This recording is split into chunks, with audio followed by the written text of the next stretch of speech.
What's up, guys? Alex Belinsky with Roof King Co. and Deck King Co. Right now I'm going to show you guys how to take the graph that you just sketched out on your sales rep graph and input all the measurements so that we can dive into Roofer and create a proposal. So let's get into it. The first thing we're going to want to do is plug in our deck height. And for this one, we're going to say our deck height is 35 inches.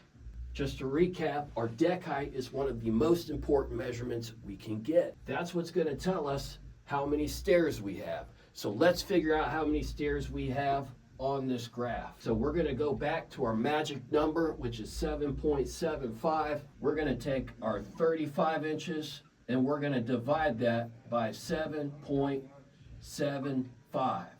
So let's grab our calculator and we're going to see what that comes up to. That gives us 4.5.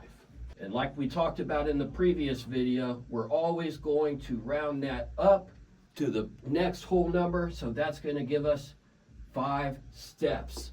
So you can see on our graph here, we have 5 steps, which means our stairs are going to be 5 feet long. And we're going to say the client wanted our standard size steps, which is 5 feet. So these steps are going to be 5 feet wide as well. So now that we've figured out how many steps we have, the next thing we're going to do is figure out the square footage of our decking.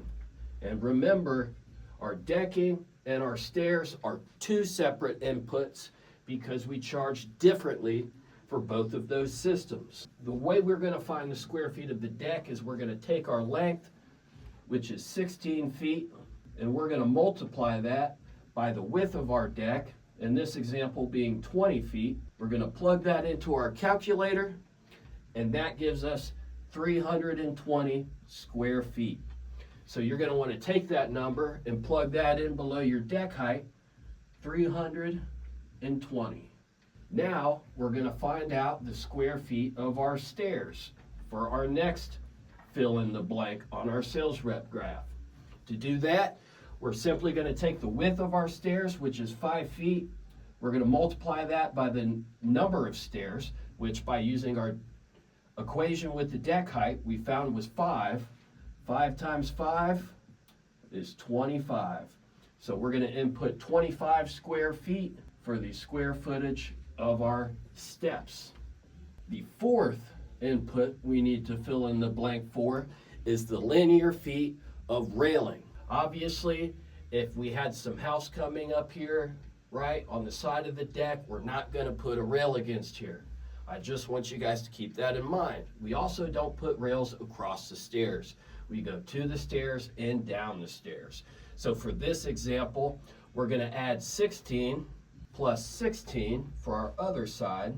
And the way that I like to figure out the length of these is that we know our stairs are 5 feet, and we know our railing system takes up 6 inches on both sides. That means we have 4 feet without railings here.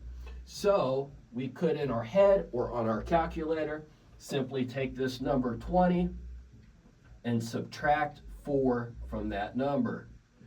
That gives us 16. That means we have 8 feet of railing on both sides. Feel free to count this on your graph or use this trick. So we will add another 16 down here.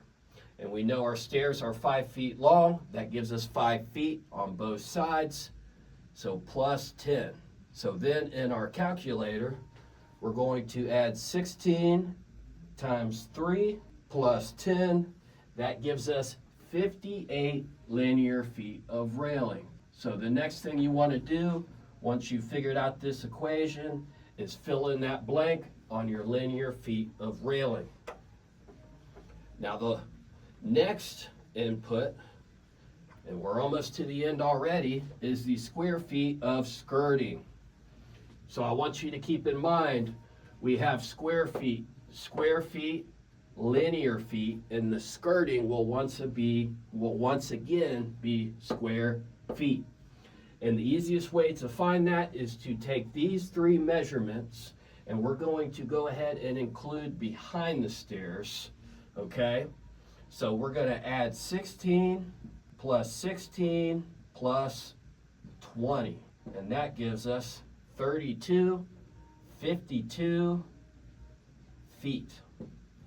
Now what we want to do is take our deck height and round it up to the nearest foot, okay? So 3 feet would be 36 inches, and we have a deck height of 35. So we're going to take 35 and round that up to 3 feet. Then we take this measurement, 52, and we're going to multiply that by our 3 feet. So we plug that into the calculator, 52 times 3, and that gives us 156 square feet. And then we're going to put the square footage up here in our blank on your sales rep graph. And the last measurement is removal. Obviously, not everybody has a deck for us to remove, but we'll say this customer previously had a 12 by 12. It was rotten, it wasn't safe, and they figured, hey, if we're gonna get a new deck, let's upgrade a little bit bigger. So we would take that 12 times 12, that gives us 144 square feet, and we would put that into the removal, okay? So there are a total of 6 different inputs on your sales rep graph that you need to have filled out before you go into your proposal on Roofr and create your deck estimate. Your deck height, your square footage of deck, your square footage of stairs, your linear feet of railing, your square footage of skirting, and lastly, the removal. Once you have all 6 of those, you can go into Roofr and quickly create your proposal.